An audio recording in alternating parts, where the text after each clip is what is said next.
Please pretend you are my son. Those men are after me. Why? What have you done? I will explain everything. In the rain-slicked alleyways of Gangnam, a single plea is about to ignite an underworld war. Jae-hwan Lee, a cold and untouchable mafia boss, is stepping into a trap he never saw coming. When an elderly woman, Min-sik Jang, collapses against his expensive suit and whispers, "Please pretend you are my son," the city's most feared predator must suddenly play the role of a protector. Behind her, the shadows of Jin Soo Choi and his enforcers close in, their silenced pistols ready to erase a secret that could dismantle Jae-hwan's entire empire. The Ghost Ledger. This is a story of a heart-pounding conspiracy, a ghost from the past, and a cold-blooded kingpin forced to find his humanity in the line of fire. Why are these professional killers hunting a defenseless woman? And what happens when the most dangerous man in Korea decides to become her shield? Watch until the very end to see the shocking moment Jae-hwan realizes he isn't just protecting a stranger. He's protecting his own legacy. If you're ready for this high-stakes thriller, make sure to like and subscribe so you don't miss a single chapter of this redemption. The rain continues to lash against the pavement, the rhythmic drumming providing a hollow backdrop to the sudden, suffocating tension of the alleyway. Jae-hwan Lee does not flinch as the cold metal of a silenced barrel catches the dim amber glow of a street lamp behind him. His world is one of calculated moves and extreme paranoia, a kingdom built on the foundation of being untouchable. Yet, the frantic small hands of Min-sik Jang clutching his charcoal will sleeve feel heavier than any threat he has ever faced. Her face is a map of distress and desperation, her eyes pleading for a miracle that men like Jae-hwan rarely grant. "Mother," Jae-hwan says, his voice dropping into a low, resonant frequency that vibrates with a false but convincing warmth. He doesn't look back at the shadows.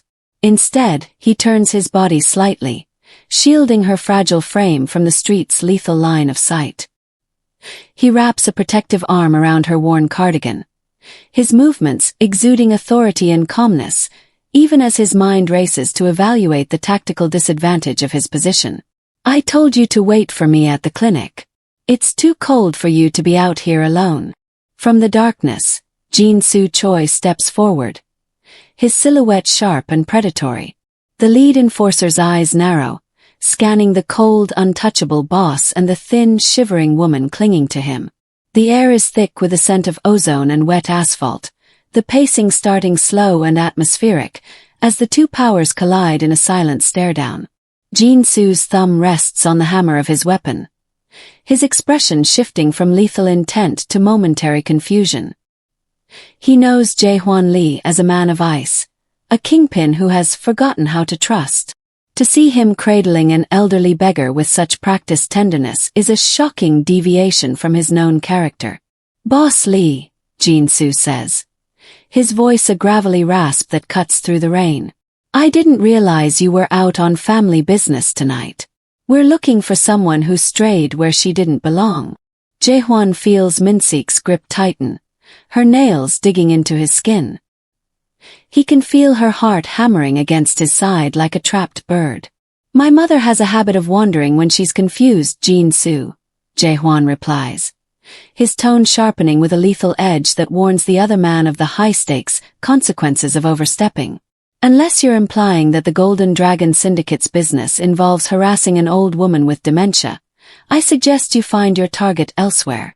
The standoff stretches, a climax of tension, where one wrong breath could trigger a bloodbath. Jin Soo hesitates, his methodical and patient nature warring with the sheer absurdity of the scene. He looks at the woman, so small, so broken, and then back at the man whose kingdom is built on blood. With a frustrated click of his tongue, Jin Soo signals his men to lower their weapons. "My apologies, boss. I wouldn't want to interrupt a family reunion." As the shadows of the enforcers retreat into the gloom, Jae-hwan doesn't let go. He remains anchored in place, the coldness and reliance on fear that usually defines him beginning to crack under the weight of the woman's genuine relief. Min-sik looks up at him, her eyes brimming with tears, and for the first time in decades, Jae-hwan Lee feels a flicker of hope for redemption in the eyes of a stranger. The role he just played was a lie, But as he guides her toward his car, he realizes the ghosts of his past are no longer just behind him, they are walking right beside him. Inside the hushed, leather-scented sanctuary of Jae-hwan's armored sedan, the tense, cinematic and gritty atmosphere of the alleyway begins to soften into a heavy, suffocating silence. The cold, untouchable Mafia boss sits rigidly, his gaze fixed on the rain-streaked window as the neon lights of Gangnam blur into long, electric smears. Beside him, Min-sik Jang is a thin, shivering presence, her breath hitching in a way that creates a jarring friction against his usual calculated indifference. He has spent a lifetime relying on fear and power, yet this elderly woman's proximity feels like an intrusion into a past he buried long ago. "You can stop the act now," Jae-hwan says, his voice regaining its cold, stern expression. "The men are gone. Tell me why Jin-soo Choi is hunting a woman who looks like she can barely carry a grocery bag." Min-sik doesn't look at him. Instead, she reaches into the pocket of her worn cardigan and pulls out a small, laminated photograph, its edges yellowed by time. "I didn't choose you by accident, Jae-hwan Lee," she whispers, her voice sounding like wisdom from the streets. She holds the photo toward him, and for a moment the Mafia kingpin stops breathing. It is a picture of a younger Min-sik standing beside a woman whose eyes share the exact haunting coldness of his own.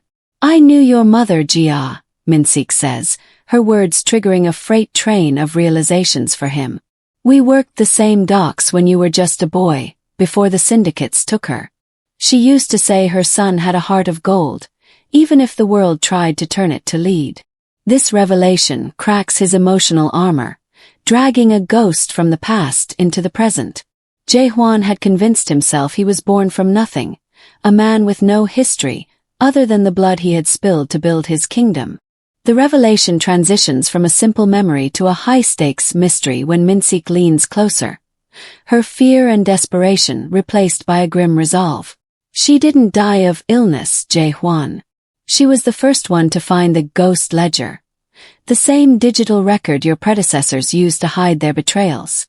She gave it to me to keep you safe, but now the men who killed her know I still have it." As the car weaves through the city, the pacing accelerates rapidly. Jae-hwan realizes that his main conflict is no longer just a territorial dispute. It is a massive conspiracy that spans generations. The woman he just pretended was his mother is the only living bridge to the truth of his bloodline. His goal shifts from simple survival to a desperate need to protect his entire legacy. The coldness he once relied on begins to melt into a flicker of hope for redemption. He isn't just saving a stranger anymore. He is finally listening to the powerless to find the man he was meant to be. The neon blur of the city fades into the background as the sedan pulls into a fortified underground garage, the pacing starting slow and atmospheric, as Jae-hwan Lee leads Min-sik into his private sanctuary. The cold, untouchable boss remains silent, his mind a freight train of realizations regarding the woman who once stood by his mother's side. Inside the high-tech war room, the cinematic and gritty tone of the night shifts toward a suspenseful mystery. Min-sik reaches into the lining of her worn cardigan and produces a small, unremarkable object, a microchip encased in a jagged piece of plastic. "This is the ghost ledger," she whispers, her distressed and tearful expression hardening with the weight of a decade-old burden. As Jae-hwan inserts the chip into his terminal, the screen flickers to life, illuminating the room with a cold blue glow that reflects in his stern expression. This isn't just a list of names. It is a massive conspiracy, detailing 30 years of internal traitors and systemic corruption. The data reveals a staggering secret, a hidden slush fund totaling $50 million, laundered through the very arms deal Jae-hwan thought he controlled. The stakes of this discovery are immediate and lethal. If this information reaches the public or rival factions, it would dismantle his organization and destroy his entire legacy. Jae-hwan stares at the numbers, realizing his kingdom was built on a foundation of betrayal, orchestrated by those he once trusted.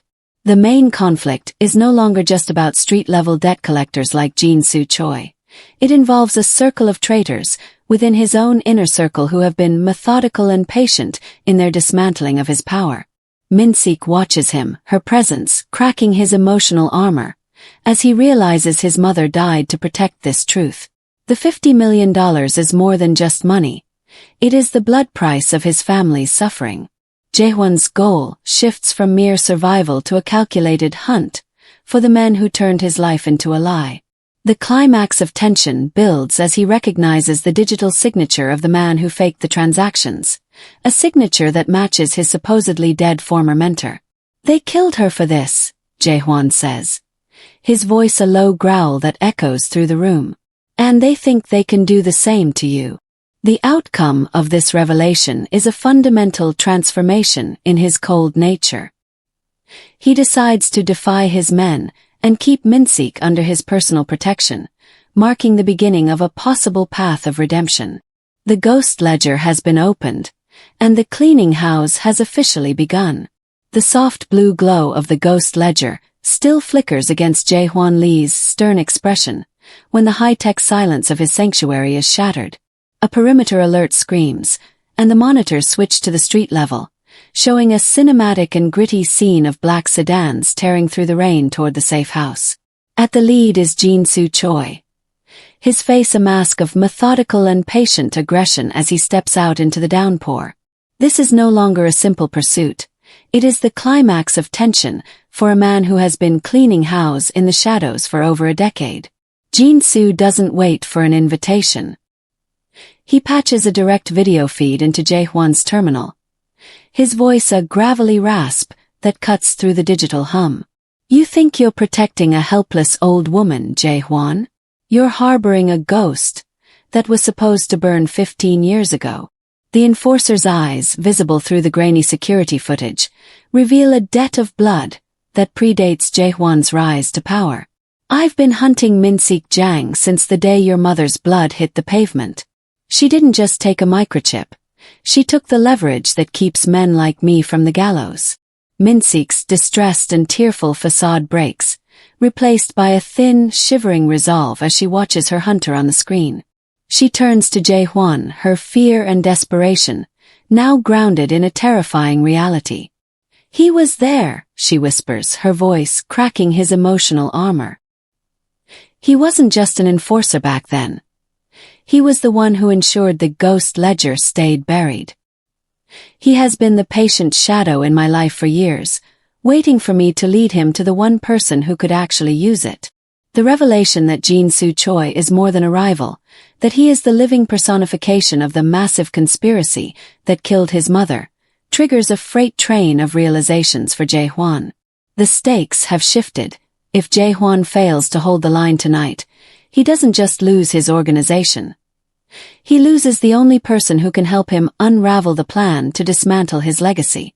The cold, untouchable boss feels a surge of hope for redemption, as he realizes his role as a protector is the only thing standing between Minseek and a debt that can only be paid in blood.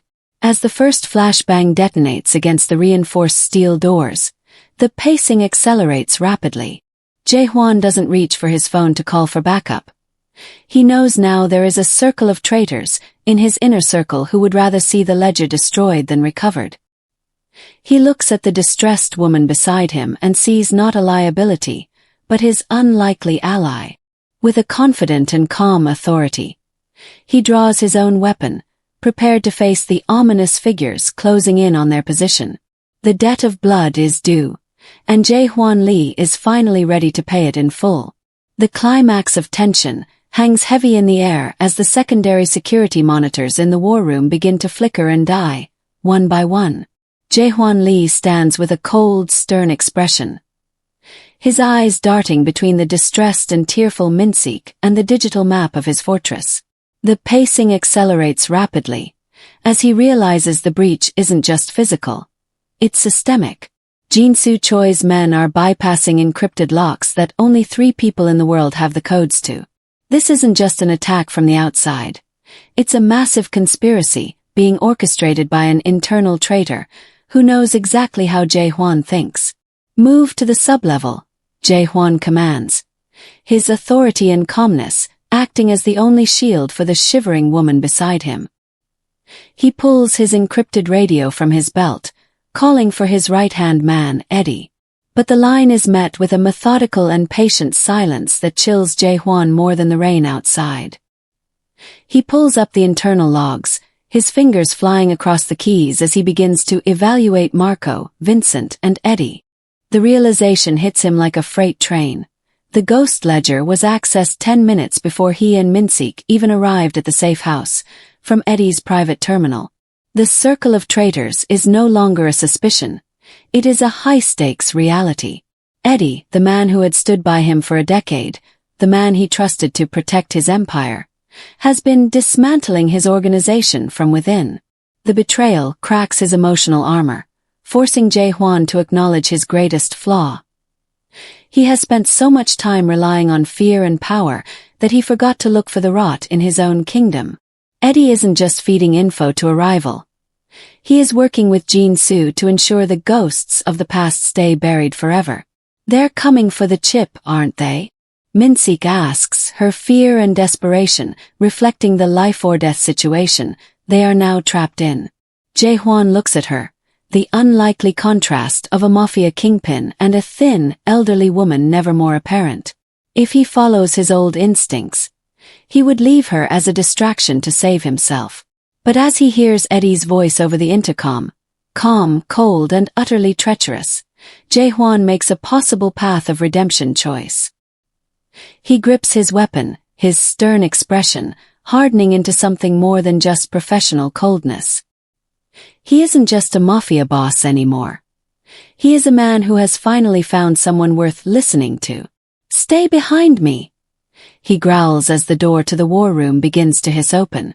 The cleaning house has truly begun, and his first target isn't the ominous figures in the rain. It's the brother who sold him out. The sirens of the syndicate's emergency response team wail in the distance, but inside the fortified Romanos-style safe house, the air is thick with a different kind of climax of tension.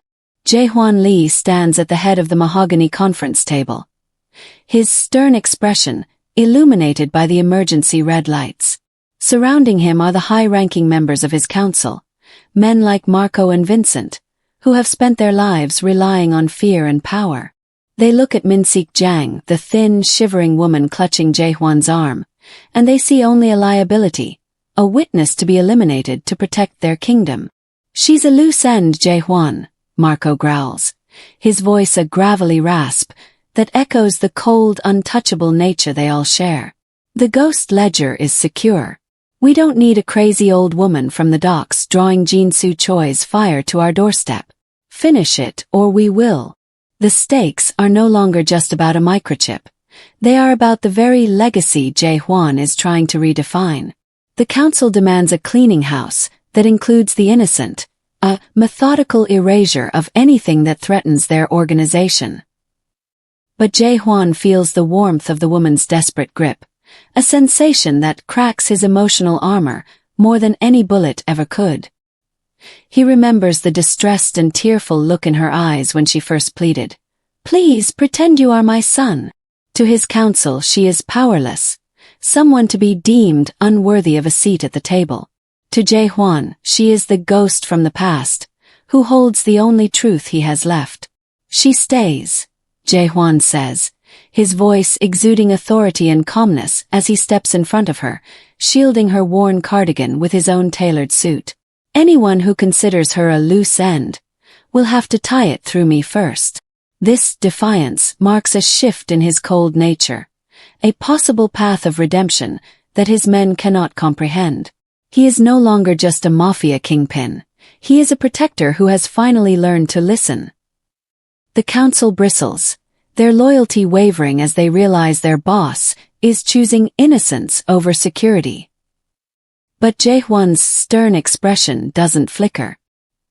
He looks at Minseek, and for a fleeting moment, the distress in her face softens into something resembling hope. He is defying his men to keep her safe, a high-stakes gamble that puts him in the crosshairs of his own circle of traitors. As the council retreats into the shadows to whisper their conspiracy, Jae-hwan knows the hunt has only just begun. The heavy, reinforced doors of the inner sanctum hiss shut, leaving Jaehwan Lee alone with the woman who has appended his cold, untouchable world. The tense, cinematic and gritty energy of the council's defiance still hangs in the air, a climax of tension that vibrates through the polished floorboards. Jaehwan stands by the window, his stern expression reflecting off the glass as he watches his own men. His circle of traitors, whispering in the courtyard below. He has always believed that fear and power were the only languages the underworld understood, but tonight, those pillars are crumbling. "They'll kill you for this," Minsik whispers, her voice a thin, shivering contrast to the heavy silence of the room. She moves toward him, her worn cardigan, a stark reminder of the unlikely contrast between them. "You're throwing away a kingdom for a woman who has nothing to give you in return." Jaehwan turns, his authority and calmness, masking the jarring friction in his heart. "I'm protecting the ledger," he lies, his flaw of emotional distance still acting as a shield. "You're just the key to it." Minsik shakes her head, her distressed and tearful eyes searching his for a flicker of the boy his mother once described. "You've forgotten what your mother knew, Jaehwan. You think power is the gun in your hand or the fear in their eyes. But fear is a methodical and patient poison. Eventually, it turns everyone into a traitor." She reaches out, her hand trembling as she touches his sleeve, the same gesture she used in the alley when she begged him to pretend to be her son. True power isn't making people afraid to leave. It's making them want to stay. It's loyalty, born from the heart, not the throat. This wisdom from the streets hits Jaehwan like a freight train of realization. He spent years building a kingdom through paranoia and security, yet in one night, a thin, elderly woman has shown him that his reliance on fear has left him utterly alone. He looks at her desperate face and realizes that by defying his men to protect her, he is finally listening to the powerless, a shift that marks his possible path of redemption. "My mother died because she was loyal to the truth," Jaehwan says, his voice losing its cold edge. "I spent 15 years trying to forget her. I thought being like them was the only way to survive." "Survival isn't a legacy," Minsik replies softly. "Protecting what is right. That is a kingdom that can't be dismantled." In this quiet heart-to-heart, the Mafia boss begins to feel a sense of hope for redemption, as her innocence finally cracks his emotional armor. The outcome of the night is no longer just about the $50 million. It's about a transformation of the soul. Jaehwan Lee is no longer just playing a role. He is starting to believe in the son he was meant to be. The climax of tension arrives not with a bang, but with a suffocating, absolute silence as the safe house's auxiliary power is severed. Outside, the rain-slicked world of Gangnam vanishes, replaced by a cinematic and gritty void where the only light is the faint, pulsing red of the emergency backup system.